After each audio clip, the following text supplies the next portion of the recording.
In Southeast Asia, there's a tribe who can swim underwater for 8 whole hours. And it turns out there are societies all over the world filled with people possessing other real-life superpowers. Wanna know more? Join me as we journey across the globe to meet some truly incredible people with superhuman abilities.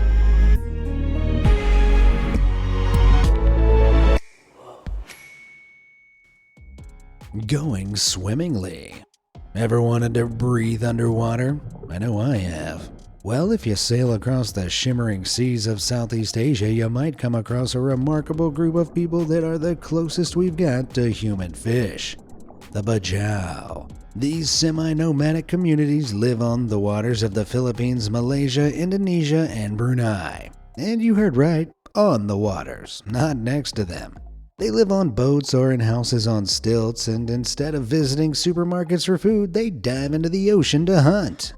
Amazingly, the daring divers can reach dizzying depths of nearly 230 feet, all without using any scuba gear. In fact, some of the tribe tie weights around their waist to help them dive faster. Jeez! While down there, they use spears to catch fish and can dive repeatedly for up to 8 hours a day. This is made possible by the astonishing time they can hold their breath for up to 13 minutes, according to National Geographic. Considering most people can only hold their breath for 90 seconds max, that's pretty darn impressive. The Bajau people have lived this traditional lifestyle for 1,000 years, but I know what you're thinking. How the heck is it possible? Well, researchers have found they possess a special gene known by the catchy name PDE10A. And no, that's not a Star Wars droid. This gene means they have a spleen that's 50% larger than average, which is game-changing if you want to hold your breath for longer. See, the spleen stores oxygenated blood. The bigger your spleen, the more oxygenated blood you can store and the longer you can survive without taking a breath. There's simply more oxygen in your body than someone with a smaller spleen. Okay, so how did the Bajau end up with this gene? We can't be entirely sure, but natural selection is most likely. Over many generations, those with a greater lung capacity did better in the seafaring society than those without and passed their genes on to their kin. Genetics aren't the only thing at play, though. Clearly, living in a community where you're expected to dive for up to 60% of the day, you'd learn some nifty techniques to help you out. Indeed, professional divers use a technique called lung packing, where they use their tongues like a pump to push down additional air before making the dive. This can add over 5 pints on top of what the lungs usually hold, and the Bajau undoubtedly use similar techniques. Yet their unique way of life is under threat. Sadly, climate change and pollution are taking their toll on the marine life that the Bajau depend on. If we don't act quickly, their traditional lifestyle might become impossible. So come on, let's seize the day. The Finger Family. People say I'm all fingers and thumbs, but one family in Brazil takes this to a whole new level. Say hola to the De Silva family from Brasilia, where all 14 of the clan have 6 fingers and 6 toes. This wild trait has been present in the family for 4 generations, and all of their extra digits are fully functional, which they say makes them more skilled at certain tasks. Grandchild Maria can play more keys on the piano, and teenager João Assis says his wider hands give him an edge as a soccer goalie. But what's behind this handsy inheritance? Well, the family has polydactyly, a condition where someone is born with extra fingers or toes. When a baby is developing in the womb, its hand first forms in the shape of a flipper and then divides into 5 parts, which become fingers. If this process happens for longer than usual, however, one of the fingers will divide again and form an extra one. Usually, this additional appendage is abnormally developed, but in the case of the De Silvas, it's perfectly fine. Around 1 in 500 people are born with an extra finger, but most parents have them surgically removed. Because of this, there isn't much evidence into what it's like for people who live with polydactyly. The De Silvas see their unique genetics as a blessing, though, and prove that it can be incredibly beneficial. Maybe being all fingers and thumbs isn't so bad after all. Long story short, if you tried to navigate the dense forest of Central Africa, you'd probably struggle to get through the masses of tangled vines and bushes. For the indigenous Twa people, on the other hand, this is no biggie. Quite literally. That's because their average height is just 5 foot. Smaller statures are better at navigating through forests since constantly ducking under branches burns precious calories. Smaller bodies also require less food. Handy when you live in a rainforest largely devoid of it. And the advantages of being short don't stop there. In hot, sunny climes of Central Africa, heat stroke is a very real risk. But shorter people generate less body heat, reducing that risk substantially. Being adept at forest life, the Twa are also avid tree climbers. Researchers have even found that their calf muscles have adapted to have unusually long fibers. This results in more flexible ankles, with the Twa able to bend their feet up to a stomach-churning 45 degrees against their shins. For comparison, most people can only manage 15 to 20 degrees. This added flexibility allows them to plant their feet flat against the trunk, hold their bodies close to the trees, and expend less energy while climbing. Don't think this is all down to genetics though. Researchers reckon this particular ability is only possible through rigorous training. Sadly though, the Twa's way of life is endangered, with many being forced off the land they once called home to make way for agriculture or conservation. I'm all for saving the gorillas, but does that really mean we have to put people's lives at risk instead? Ain't no mountain high enough. The Himalayan mountains are among the most spectacular and hostile environments on the planet. However, due to lower oxygen levels and air pressure, most of us experience debilitating altitude sickness when we reach heights above 8,000 feet. But for one group of people, trekking the Himalayan slopes is like a walk in the park. I'm talking about the Sherpas, an ethnic group who've lived at astonishing altitudes of over 14,700 feet for at least 6,000 years. In that time, they've adapted shockingly well to living in such a harsh landscape. While Sherpas and lowlanders' bodies work practically the same at low altitudes, the difference in physiological response becomes very apparent at higher elevations. See, when the average person climbs, a hormone called erythropoietin triggers the production of red blood cells which carry oxygen to muscles. This is important because without enough oxygen, our muscles cramp and stop functioning. The problem is, these extra cells thicken the blood, which puts additional stress on the heart and can cause altitude sickness. Sherpas, on the other hand, experience a much lower increase in red blood cells, so their blood doesn't thicken as much, reducing the strain on their hearts. But hold on, if they're not getting as many red blood cells, how do they not just collapse? Well, that's thanks to another adaptation. In all our muscles, there are cells containing mitochondria, which are the things that produce energy. Well, clever clogs at the University of Cambridge discovered that Sherpas' mitochondria are more efficient than ours at converting oxygen to energy. So Sherpas can withstand lower levels of oxygen in their blood. If that weren't impressive enough, scientists believe that the Sherpas' unique genes may hold the key to helping people suffering from hypoxia, a potentially life-threatening condition arising from low levels of oxygen in body tissues. One day, drugs could be developed to make those patients' bodies mimic those of the Sherpas. So these guys might be great at overcoming medical mountains too. Running up that hill. I don't know about you, but whenever I go for a run, who am I kidding? I've never been running. But I'll tell you about one group that excels at it. Up high in the mountains of Sierra Madre Occidental in Mexico live the Raramuri, also known by the Spanish name Tarahumaru. Having lived at altitudes ranging from 2,500 to 8,000 feet since 1700 AD, like the Sherpas, they've adapted remarkably well to low oxygen levels. They also have to deal with super rugged terrain filled with hills, deserts, and gorges. Despite this, their favorite pastime is running. From a young age, children run punishing distances of over 30 miles to help build their stamina. Competitions like races are common, as well as the ball game palillo, which is similar to lacrosse but with the intensity of rugby, and can last several days across hundreds of miles. I'm getting tired just thinking about it. One researcher in 1902 observed a man carrying 110 pounds over 100 miles in 70 hours, fueled by nothing but a thin drink made from corn. That's insane. So what's behind these people's amazing abilities? Well, genetically, the Raramuri have developed higher hemoglobin concentrations, which allows them to carry more oxygen in their blood. However, their lifestyle plays a big role too. For one, all that exercise. Everyone knows that the fitter you are, the more you can exercise without tiring. And the Raramuri start endurance training super young. Fortunately, they have a great diet to supplement it. It's predominantly vegetarian, rich in carbohydrates and plant proteins, and has little fat and cholesterol. On top of this, Raramuri tend to run barefoot or with thin sandals. This increases something we call elastic energy. Because when your foot strikes the ground, the force of the impact is converted to energy that's momentarily stored in your tendons and muscles. Then when you push off, this stored energy is released and helps propel you forward. Right, from now on I'm going to live like the Raramuri. I'm going to start racing, take up a veggie diet, stop wearing shoes, right, after I finish my sandwich.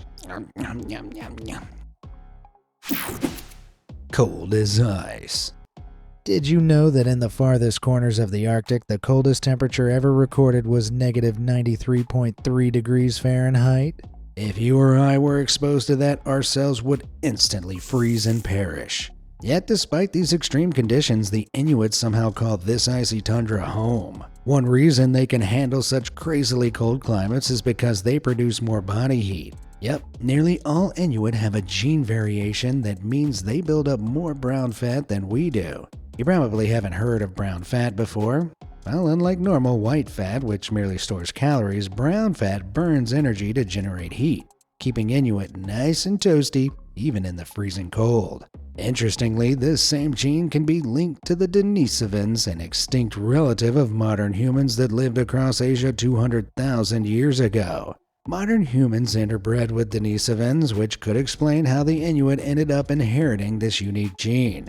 Before we get ahead of ourselves though, scientists didn't even know this species existed until 2010 and have so far only sequenced one Denisovan genome, so the truth remains to be seen. That's not the only incredible thing about the Inuit though.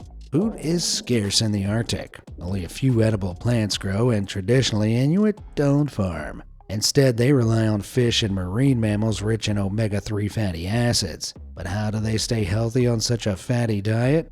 According to a study by the University of California, it's due to how their bodies break down food. Inuit metabolize fat slowly, which helps lower bad cholesterol and manage insulin levels, potentially protecting them from heart disease and diabetes. Before you start downing bottles of fish oil, though, you should know that while these genetic traits have been found in nearly 100% of Inuit, a recent study found that only 15% of Han Chinese and 2% of Europeans have them. So you probably don't. As a side effect, these adaptations also make Inuit people about half an inch shorter than Europeans, since fatty acids affect the hormone that controls height. Not that height matters when you're as cool as these guys. I mean, hot. If you want to avoid fumbling over your words, make sure you click those like and subscribe buttons. That way you'll never be short of incredible facts to spout out to your friends. I'll just assume you've done that now. Let's continue. It's oh so giant. Norse myth tells of Thor, the god of thunder, whose fantastic strength was unmatched by any man, hero, or monster. Nowhere in Scandinavia was Thor worshipped more than Iceland, and even today it's clear how many Icelandic people aspire to be like him. For a little country, Iceland's made some very big people. In fact, it holds the world record for the most World's Strongest Man titles, with 9 wins despite having a population of only about 380,000. Hafthor Bjornsson, best known for playing Gregor the Mountain Clegane in Game of Thrones, won the title for Iceland in 2018. So what gives? Going back to the country's ancient days and during the harshest landscape meant that hardiness was essential and strength became deeply rooted in Icelandic culture and mythology. According to legend, in Husafell during the 18th century, a priest used a huge 410-pound boulder as a gate to their sheep pen. Today, strongman competitions have incorporated this feat, with competitors testing their strength by lifting the very same rock named the Husafell Stone. Since toughness was so valued back in the day, it's thought that women often married taller men, ultimately having taller kids. And it shows. Just compare the global average male height of 5 feet 7 inches to Iceland's 5 feet 11 inches, allowing for more bulk on bigger frames. What these giants eat also plays a role. The traditional Icelandic diet is high in protein, featuring plenty of cheese, fish, meat, and of course, yogurt or skyr. And while training to be a strongman, it's not unusual for people to eat a whopping 10,000 calories a day. However, the lifestyle comes with some serious health risks. You could easily injure yourself lifting such colossal weights, and having such a huge body can put a lot of strain on your heart. One of the most celebrated Icelandic strongmen was John Paul Sigmarsson, known for his massive body and flamboyant personality.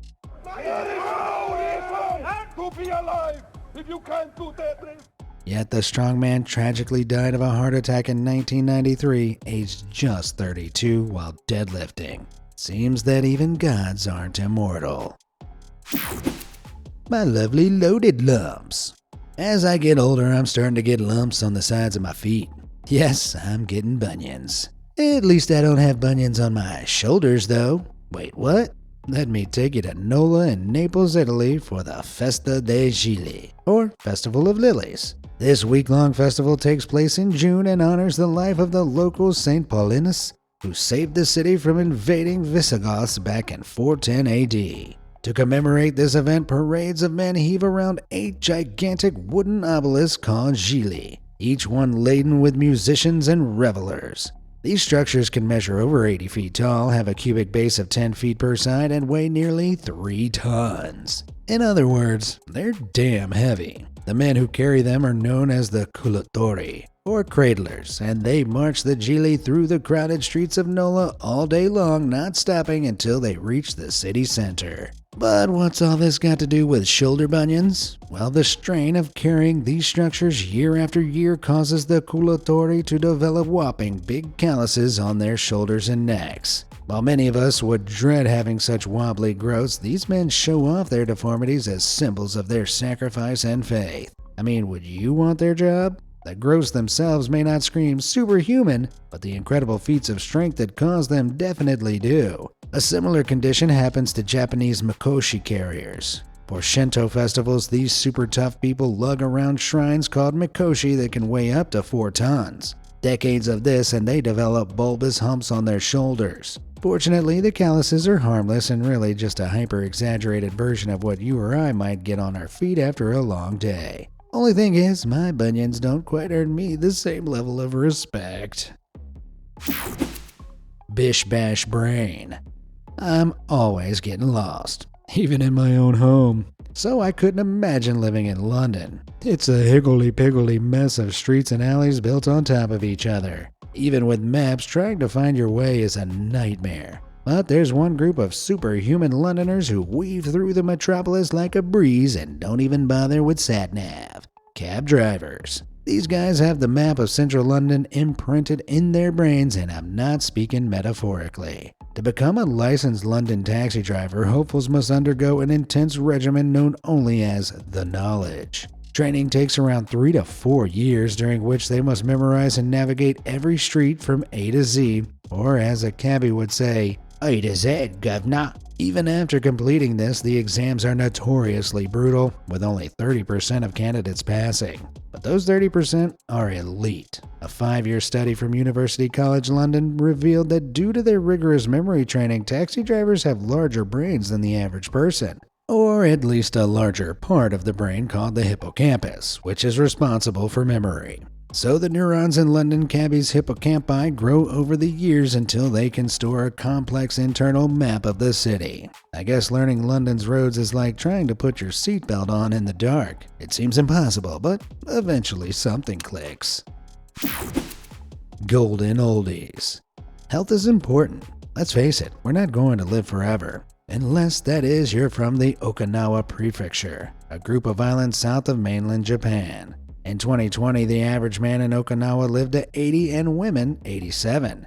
Okay, they don't literally live forever, but compare that to the US average for the same year, 73 and 79, and it becomes much more impressive. Not only that, but Okinawa has 6 to 12 times fewer deaths due to heart disease, as well as significantly fewer cases of cancer and dementia. In the northern part of the main island is the tiny village of Ogimi, home to around 3,000 people.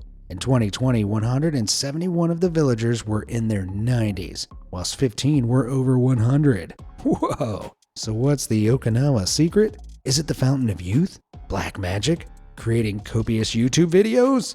Nope, it's all about simplicity. Locals stay active well into old age, regularly take part in gardening, and maintain what's called a moa, a strong, secure network of friends and family. Everyone knows the benefits of exercise, but countless studies have shown that strong social ties can drastically extend a person's lifespan too, something Okinawans practice to great success. Plus, the islands are serene places surrounded by natural beauty and far from the stresses of urban life. The oldest and most traditional Okinawans also follow a nutritious, mostly vegetarian diet, with a whopping 67% of their food intake being sweet potatoes and only 2% being meat and fish. Jeez, I like sweet potatoes, but that's extreme. Younger Okinawans don't follow such a strict diet, and it's starting to show. Despite remaining excellent, life expectancy has dropped since 1980, when men could expect to live to at least 84 and women 90. This is likely due to the influence of other nations, especially the US, on younger generations. So yep, sorry fellow Americans, we've ruined everything again. That's it, I'm stocking up on sweet potatoes and taking up gardening. When I'm 100 and running a marathon, we'll see who's laughing. Homies. We all know there are great singers with really distinct voices out there. That being said, I bet you've never heard anything like this before.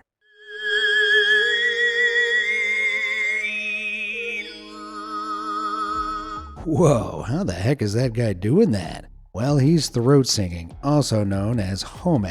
This is an incredible vocal technique where a singer emits two distinct yet harmonizing sounds at the same time. It's been practiced for centuries throughout the Altai Mountains in western Mongolia and dates back to the ancient Altai people who used it as a way to worship and connect with nature. The technique is believed to have been inspired by the sounds of birds, who are central to shamanic traditions. Today, its teaching has developed and flourished in Mongolian culture, where it's taught from childhood, performed in concert halls, and celebrated in competitions. Traditionally, women are discouraged from performing hume as it's seen as taboo, but thankfully this is changing. These amazing singers perform hume for anything from weddings and lulling sleepy babies to worshiping shamanic spirits and Buddhist gods.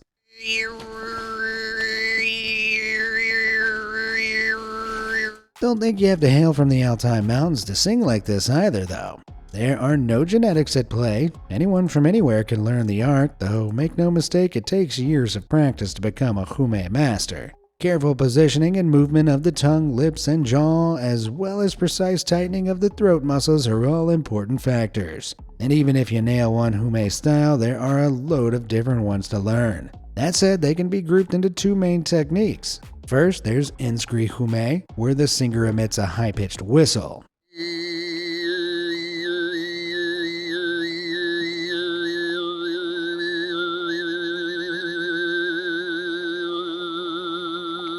Then there's my personal favorite, Hai Hra, known for its deep growling sound and used to recite tales of epic myth.